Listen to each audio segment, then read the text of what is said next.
갑자기 중국 기업이 들어온단 말이에요. 쟤랑 경쟁해서. 근데 중국 기업이 우리가 이제 약간 이제 먹고 살만하고 난 더 놀고 싶고 야근 안 하고 싶고 그래서 안 하고 싶으면 중국 애들이 우린 돈 벌래 하고 더 열심히 일해서 더 싸게 만든단 말이에요. 중국은 인건비 더 싸니까.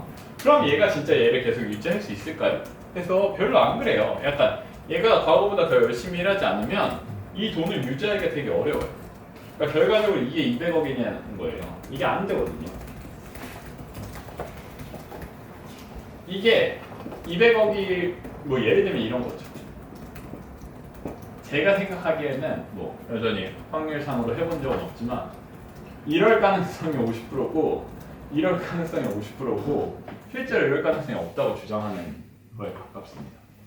그러니까 사람들은 대충 이제 했으니까 유지했으면 좋겠는데 그거를 그냥 공부나 운동이나 등등으로 생각해 보세요. 약간 왜냐하면 그거는 막 일반 시간의 제법칙이라는 이런 책이 있는데 그 책 보면 막 옛날에 금메달 땄던 애들이 지금 보면 진짜 거의 허접 쓰레기거든요. 약간 30년 전 금메달리스트는 그게 그러니까 내가 운동을 해서 내가 똑같이 운동을 내가 푸시업을 10개 하고 있으면 푸시업이 1등 기록이 뭐 몇개더라? 10,000개 이런 단위가 아니에요. 막 10만 개 막 이런 단위였나? 100만 개인가? 막 약간 이래요. 그러니까 푸시업을 사람이 살 수 있는 숫자가. 근데 그 숫자가 계속 증가하거든요.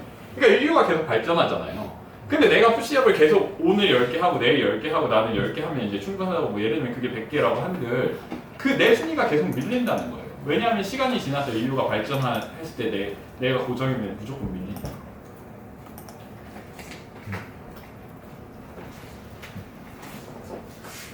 그럼 기업을 판단할 땐 아까 이 고객 얘기를 했던 것처럼 고객을 가장 잘 만족시키는 얘기들을 하는 거고요. 그래서 그러니까 처음이 이 고객을 그 기업이 제일 잘 만족시키느냐, 근데 그 고객이 그 기업을 만족시키는 행위를 되게 효율적으로 잘 하느냐, 이게 기업의 미래 캐시플로우, 우리가 그 기업을 샀을 때 나오는 가치들에 대한 거란 얘기입니다. 뭔지 알겠죠?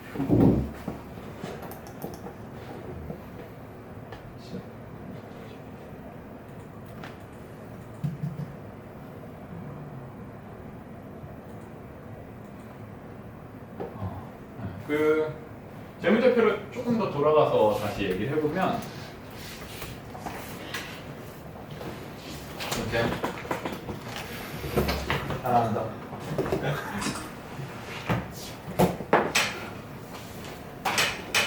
기업을 볼 때 지배주주 수익을 네. 훨씬 더 중요시 여겨야 되는 건가요? 뭐보다?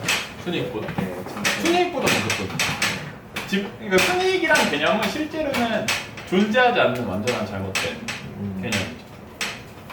순이익은 가짜 숫자예요.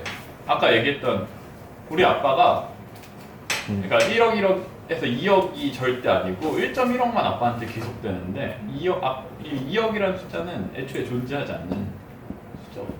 연결 재무제표 사실 네, 연결 재무제표 숫자가 아까 그러니까 동철이가 나누고 싶어 했던 것처럼 사실 재무제표 통째로 가짜예요. 왜냐면 영업이익도 찢어지거든요. 그러니까 영업이익도 지배주주 영업이익이란 걸 만들어야 되고 사실 매출도 가능하면 지배주주 매출을 나눠야 되는데 약간 그게 어렵다는 거고 실제로 그래서 합치면서 뭔가 아무것도 아닌 게 됐어요. 근데 뭐 물론 모두가 그걸 보고 하기 때문에 약간 다 그냥 대충 믿자 막 약간 이런 방식으로 일을 하는 거긴 한데 그래요. 저는 개인적으로 그래도 영업이익을 기준으로 환산하는 방식으로 지배주주 영업이익을 계산하려고 노력하긴 하는데요. 그 방식이 이거 되게 뭔가 지금 얘기하기에는 그렇긴 한데 재무제표 시간이기 때문에 어쩔 수 없이 미리 얘기를 해놓을 거가 있어요. 좀 고급 내용일 수도 있는데 여러분들은 똑똑하시니까 잘 따라오실 거라고 생각하고요. 첫 번째는 재무제표의 한계에 대한 얘기고 두 번째는 재무제표의 분식에 대한 얘기를 할 거예요. 이건 되게 기초적인 내용은 아니고 그런데 그러니까 뭐 그렇다고 어렵다는 건 아니에요. 왜냐하면 아까 이제 IS랑 CF에 대한 얘기를 했었죠. 이 두 개가 다르다. 기본적으로 아까 제일 다른 건 감가상각 같은 것 때문에 달라지는 게 분명히 있고 매출 같은 것들도 매출 채권이나 그러니까 돈을 실제로 받았냐 아니면 돈을 받을 권리를 획득했냐라는 거에서 다릅니다. 첫 번째로 이제 발생하는 건 발생주의라는 얘기고요. 발생주의가 매출이 발생하는 기록한다는 얘기고 이것 때문에 이제 한계가 발생하는 거고요. 두 번째는 화폐 측정에 대한 얘기인데요. 화폐를 측정되는 거를 기록한다는 얘기입니다. 그 다음에 이제 소유 가능이라는 얘기인데 사실 화폐 측정이랑 좀 비슷하게 뭔가 얘기를 할 건데 등등에 대한 얘기를 할 겁니다. 결과적으로는 돈으로 환산할 수 있는 게 적혀져 있다는 얘기예요. 그 말은 뭐가 없냐면 재무제표에 천재 영입하기 안 적힌다는 겁니다. 우리 겁나 똑똑한 데 데려왔는데 재무제표에 안 적힌다는 얘기고요. 브랜드 같은 것들이 없어요. 브랜드라고 하는 거가 무형자산인데 보통 그런 얘기 많이 하잖아요. 커피가 있어요. 저의 어마어마한 그림을 씌우고 스벅 커피를 그려보면 여기 이렇게 볼을 감싸고 있는 왕관쌤이 여자애가 있죠. 이 차이가 얼마일까요?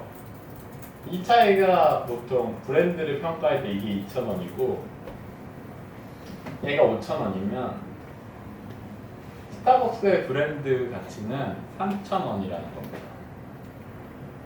이거의 수량을 곱한 거를 보통 브랜드 가치라고 하죠. 무슨 말인지 알겠죠? 근데 이게 안 적혀요. 아까 그게 그래서 이제 워렌 버핏이 이제 벤자민 그레이엄을 벗어나서 필립 피셔로 가는 길에 있는 건데요. 벤자민 그레이엄은 아까 얘기했지만 봐봐라, 부동산이 이 사람 걔가 가진 빌딩이 1조래. 근데 빚은 1,000만 원밖에, 그러니까 1,000원밖에 없대.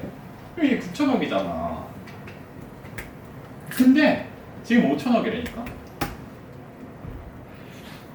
말도 안 되지. 이거는 그냥 계산이 되는 거잖아 라는 얘기입니다.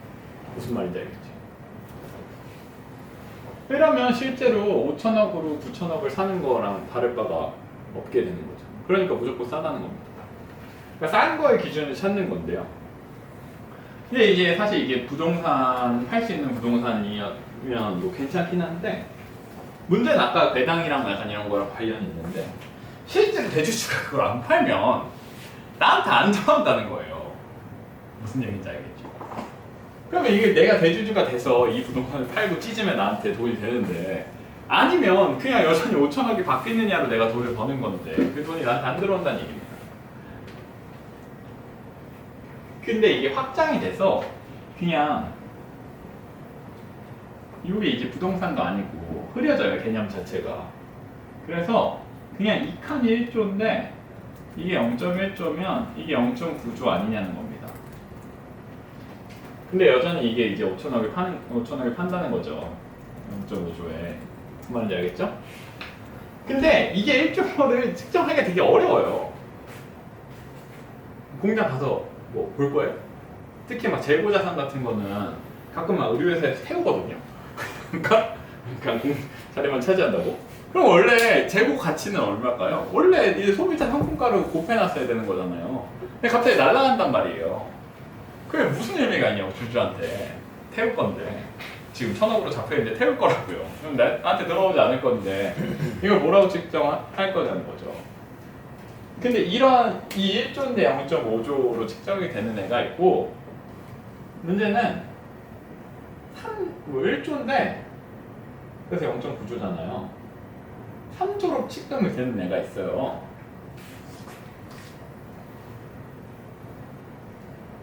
근데 얘가 더 나은 애라는 겁니다. 얘를 사야 된다는 얘기가 이제 뭔가 필립 피셔나 약간 그런 등장하는데 왜냐하면 이거 자체가 뭔가 디즈니나 아까 스타벅스 같은 애들이 이게 이 1조에 아까 얘기했던 것처럼 이 화폐 측정과 소유 가능에 대한 얘기로 무형자산 같은 게 안 들어있다는 거예요.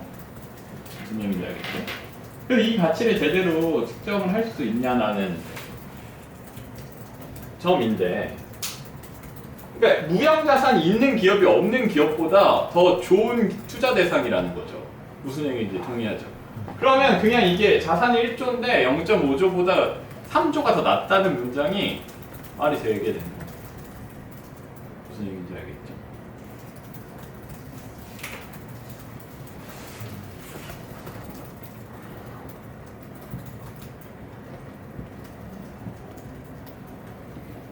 그런 게에 대한 얘기고요. 분식에 대한 얘기를 좀 할 건데요. 그러니까 아까 얘기했지만 IS는 그냥 만든 표예요. 그래서 실제로 매출을 생각보다 발생시키기가 쉬워요. 매출을 어떻게 발생시키면 되냐면, 내가 A 회사를 해요. 근데 매출이 잘 안 나와요. 근데 막 내가 대학교 때 컨닝했던 것도 있고 막 여러 가지 방법에 대해 알고 있잖아요. 그러면 이제 치사하게 이 문제 풀어보자라고 해서 B 기업을 세워요. 그래서 내가 가진 1조 재고가 있는데 얘한테 1조에 팔아. 그러면 이 똑같은 기업을 C를 만들어서 얘를 1조에 팔아요. 그 다음에 얘를 1조에 팔잖아요. 그러면 매출이 발생합니다. 무슨 말인지 알겠죠? 이 짠. 약간 이런 거예요. 그래서 어렴풋이 막 보여주는 것들이 있단 말이에요. 자, 여기 기업이 있어. 내가 이 기업을 개간지나는 기업으로 바꿔볼게. 이 기업은 사실 똑같아. 하지만 나는 여러 가지 회계 처리에 대해서 알고 있으니까 이 기업을 회계적으로 탈바꿈 시켜버릴 거야. 막 약간 이러면서 막 여러 가지 작업을 하면 막 여기 적자 나는데 막 갑자기 여기 막 대박. 막 약간 이 기업이 나옵니다. 막 예를 들면 아까 얘기했던 게 아까 막 감가상각 이런 것들이 나오죠. 막 감가상각 이런 것들이요. 막 예를 들면 내가 아이스크림 장비를 사면서 5천만 원에 샀어요. 근데 그냥 과장을 해서 얘기를 할 거예요. 원래 이제 잔존가치는 얘는 그냥 쓰레기다. 그래서 나중에 팔면 100만 원밖에 못 받는다. 라고 하다가 이 아이스크림 이게 회사가 망했어. 그래서 막 갑자기 얘가 막 경매에 들어가고 난리가 난 거야. 야, 이 잔존가치가 5천만 원에 샀는데 2억이야, 2억. 약간 이러면 감가상각을 마이너스로 적을 수 있단 말이야. 이건 갖고 있으면 늘어나. 약간 이런 느낌으로 이게 얼마든지 가능한 얘기예요. 제가 지금 과장을 해서 얘기를 하자면. 근데 여전히 그냥 잔존가치를 원래 100만 원으로 잡아놨던 걸 그냥 이게 중고가가 3천만 원은 유지돼서 3천만 원을 잡는다고 해도 갑자기 이익이 확 늘죠. 변하니까. 그래서 보통 CF를 보는 겁니다. CF를 고치기는 진짜 쉽지가 않아요. CF를 잡는 게 쉽지가 않은데 CF에서도 OCF랑 ICF가 있잖아요. 이거를 돈을 벌었다고 하고 투자를 했다고 하면 OCF를 크게 할 수 있습니다. 그러니까 원래 OCF에 들어가야 되는 돈을, 그러니까 예를 들면 그런 거예요. 뭐 우리나라에서는 지금 회계가 그게 되는데 R&D를 보통 이제 OCF가 그냥 여기 손익계산서에 넣을 수도 있고, 그냥 그거를 연구원들의 인건비를 줬다고 주장할 수도 있고, 이게 축적돼서 무형자산으로 가치가 만들어졌다고 할 수도 있거든요. 그거에 따라서 이 OCF랑 ICF에 어디에 넣을 거냐가 달라져요. 그러면 갑자기 막 사기를 칠 수 있는 겁니다. 약간 OCF를 여전히 아까 얘기했던 대로 손익계산서랑 비슷한 거라 그게 크면 좋으니까 약간 이 OCF를 크게 한 다음에 ICF를 줄이면 여전히 현금은 변화가 없잖아요. 약간 이런 식으로 그냥 우리는 돈 되게 많이 벌었는데 투자를 되게 많이 해서 돈이 안 나온 거야. 우리는 돈 별로 못 벌었고 투자를 안 해서 돈이 안 남았어랑 똑같은 얘기를 하는 거죠. 그런 뭐 제가 설명한 걸로 다 지을 수는 없고요. 그냥 분식이라는 거가 화장이란 뜻이에요. 저 화장.